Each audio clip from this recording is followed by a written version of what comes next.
नमस्ते। Bhagyashree holistic astrology में आप लोगों का एक बार फिर से स्वागत है। ऐसा माना जाता है कि शादी के मामले में सबसे ज्यादा तकलीफ अक्सर कुंभ लगने वाले लोगों को होती है। लेकिन ऐसा क्यों होता है? शनि का लग्न है इसलिए, राहु का प्रभाव है इसलिए, या फिर उनका जो सातवां घर है वो थोड़ी सी प्रॉब्लमैटिक पोजिशन है? आखिर कुंभ लगने वालों के लिए शादी को इतना इम्पोर्टेंट और इतना क्रूशियल और साथ साथ ही इतना प्रॉब्लमैटिक क्यों माना जाता है, वो सब हम जानेंगे आज के वीडियो में। कुंभ शनि का लग्न होता है, इनफैक्ट शनि का दूसरा लग्न होता है। नैसर्गिक रूप से ये जो राशि है ये आपके 11वें भाव को कंट्रोल करती है। 11वां भाव यानी कि आपके गेन्स कौन से होंगे, किस तरीके के लोगों से आपका मिलना जुलना होगा, यानी कि बड़े नेटवर्क सर्कल्स आपके किस तरीके के होंगे। उसके साथ साथ ही जो 10वें भाव में कर्म है, जो 10वें भाव में कर्म आपने किया है उससे आपको क्या लाभ मिलेगा, ये भी 11वां घर दिखा देता है। इसके साथ साथ ही ये घर एक और चीज दिखाता है, वेरी इंटरेस्टिंग। वो क्या दिखाता है कि एयर का हाईएस्ट एलिमेंट क्या होता है, यानी कि जो एयर तत्व होता है उसका, वायु तत्व का जो हाईएस्ट फ्रीक्वेंसी होती है वो क्या होती है? वो होती है एक्वेरियस राशि यानी कुंभ राशि, जो कि इस समय पर आपका लग्न है। जब भी ये राशि लग्न में आ जाती है, पहले भाव को ऑक्यूपाई करती है, तो वो दिखाती है ऐसी पर्सनालिटी जो कि हाईली इंटेलिजेंट होती है इन जनरल, हाईली क्रिएटिव होती है इन जनरल, और दुनिया को, जो हमारी रोजमर्रा का दुनिया देखने का नजरिया होता है ना, उससे नहीं देख पाती। They have to look at world from a different way. चीजों को third person point of view से देखने की इनके अंदर एक खास काबिलियत होती है। इस वजह से ये किसी रिश्ते की फ्यूटिलिटी जान सकते हैं कि ये चलेगा या नहीं चलेगा। ये अपने किसी एक्ट की फ्यूटिलिटी जान सकते हैं। और जनरली जो दुनिया के रस्म रिवाज वगैरह वगैरह, उनमें ये लोग ठीक से फिट नहीं हो पाते। ये चाहते हैं कि दुनिया आगे बढ़े, प्रोग्रेस करे। ये स्पिरिचुअलिटी में काफ़ी यकीन रखते हैं। इनका जो फिलोसफीज होती हैं, they are very strong. So you will find great philosophers here as well. तो क्रिएटिविटी है, फिलोसफी है, दुनिया के साथ बहुत ज़्यादा एक अटैचमेंट आपको देखने को नहीं मिलेगा। किसी आइडिया के साथ अटैचमेंट आपको देखने को मिल सकता है।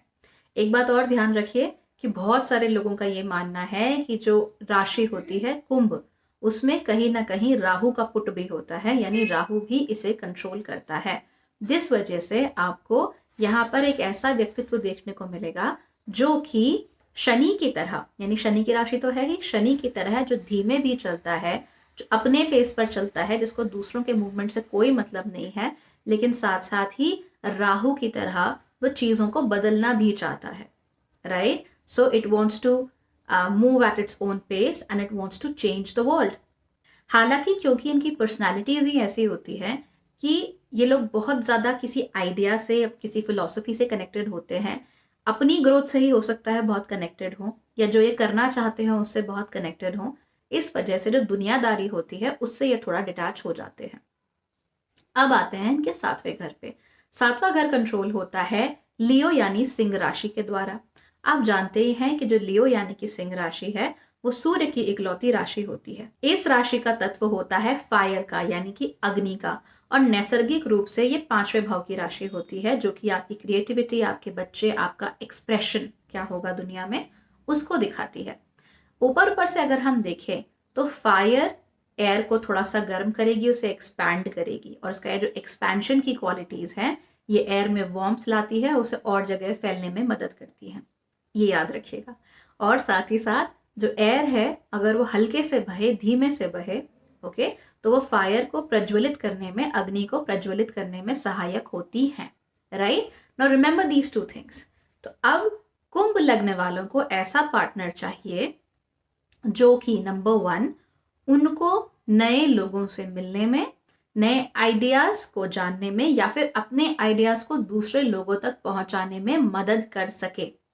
Okay, essential, very very essential है कि अगर आपको कुंभ लगने वालों को ऐसा पार्टनर मिलता है जो आपको तो पहली बात समझ ही नहीं रहा है, और अगर भूल से समझ भी गया तो फिर वो आपके लिए कोई मददगार साबित नहीं हो सकता। It can not do much for you, he is just there या she is just there, not happening, sorry. Very problematic relationship. Okay, तो आपको ऐसा पार्टनर चाहिए जो आपको समझे भी, समझ कर आपके आइडियाज को प्रोपोगेट करने में मदद करे, या फिर आप अपने पार्टनर से इंस्पायर हो सकें बिकॉज ऑफ समथिंग, और फिर आप उनके आइडियाज को प्रोपोगेट करने में मदद कर सकें। नाउ रिमेंबर, आइडियाज के साथ इनका एक बहुत गहरा जुड़ाव होता है, राइट?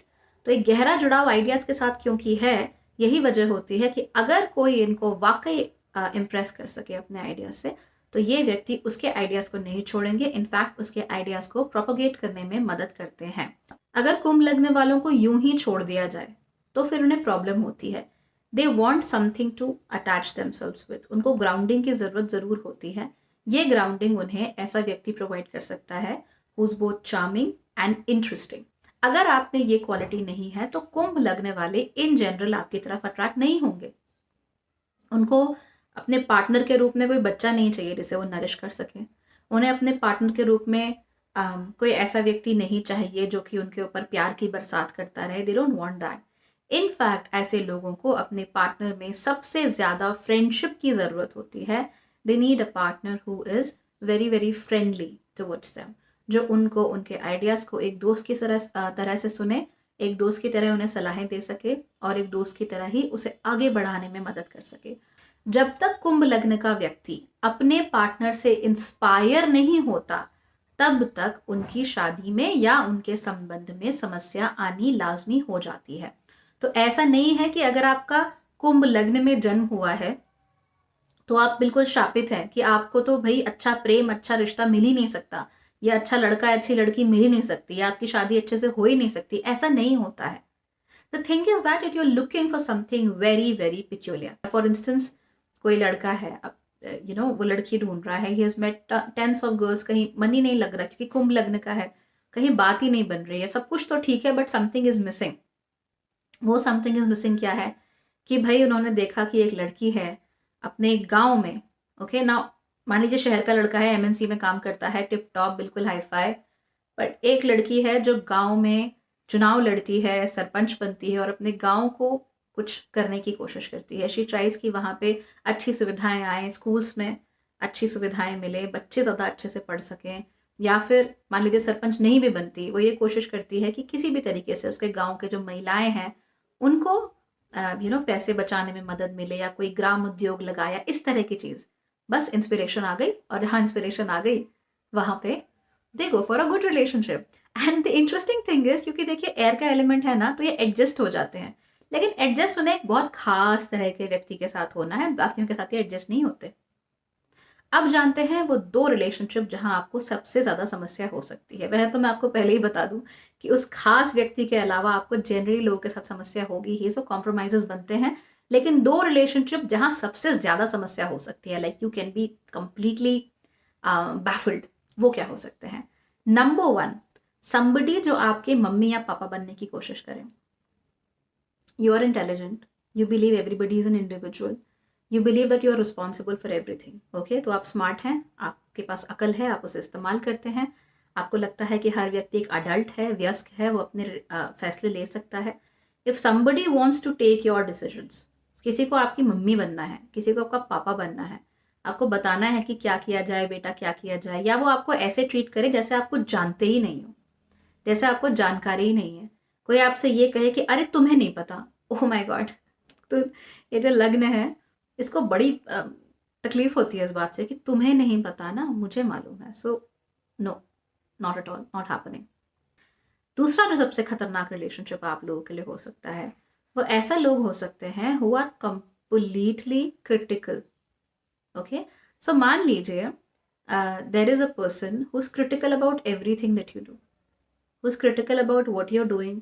आप कौन से कपड़े पहन रहे हो, कितनी बार शॉपिंग पे जा रहे हो, अपने दोस्तों से कितनी बार मिलते हो, आपकी कौन सी हॉबीज़ हैं, है भी या नहीं है, आप किताब, इतनी सारी किताबें क्यों पढ़ते हो, आप इतना इस पर्टिकुलर पर्सन का चैनल क्यों देखते हो, या इस तरह की चीज़ें, वहाँ से भी बड़ी तकलीफ होती है। सो एक तो वो व्यक्ति जो इनका पेरेंट बनना चाहता है, ठीक है, गला घोंट देने वाला सफोकेटिंग प्यार देना चाहता है, और दूसरा वो व्यक्ति जो कॉन्टिन्यूसली क्रिटिकल है।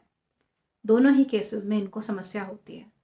And now this again is interesting, क्योंकि पिछले ऑलमोस्ट 2 साल में I have met more people of Kumbh lagna, और मैंने देखा है कि इनके बॉसेस, कलीग्स, या कभी कभार इनके पेरेंट्स में ये दोनों क्वालिटीज होती हैं, that they are either extremely loving कि नहीं बेटा बाहर मत जाओ, तुम्हें चोट लग जाएगी खेलोगे तो। और यार एक्सट्रीमली क्रिटिकल कि बाहर क्यों नहीं जा रहे हो, खेल क्यों नहीं रहे हो, राइट? ऐसे ही बैठे-बैठे तुम लोगों को वीडियो गेम खेलने हैं, nothing is going to work out, इस तरीके से। So highly critical and highly unusually suffocating kind of love. Both situations are bad, super bad for you. तो आपको वहाँ नहीं फंसना। तो अगर आपका कुंभ लग्न है तो आप जानते हैं कि प्रेम से आप क्या चाहते हैं। ऐसे रिलेशनशिप जो फुलफिलिंग नहीं हो या जो इस तरीके की चीज़ों को प्रोवाइड ना कर सकते हो, वहाँ ना ही फंसे तो बेहतर है। अगर वहाँ आप लोग आ ही गए हैं तो अपने पार्टनर का लग्न देखकर फिर try to work on that. हाँ, अगर आपके पार्टनर एक्वेरियस लग्न के हैं और आप इस ट्रेट में फिट नहीं होते हो and you feel something is wrong, तो कुछ ना कुछ करके going close to that ideal will be very very helpful. तो अगर ये वीडियो आपको अच्छा लगता है तो लाइक कीजिए और शेयर ज़रूर कीजिए। और अगर चैनल अच्छा लगता है, इंग्लिश और हिंदी में इतने सारे वीडियोस आते हैं, वो अच्छा लगता है, तो फिर सब्सक्राइब करना बिल्कुल भी मत भूलिए। Thank you so much for watching.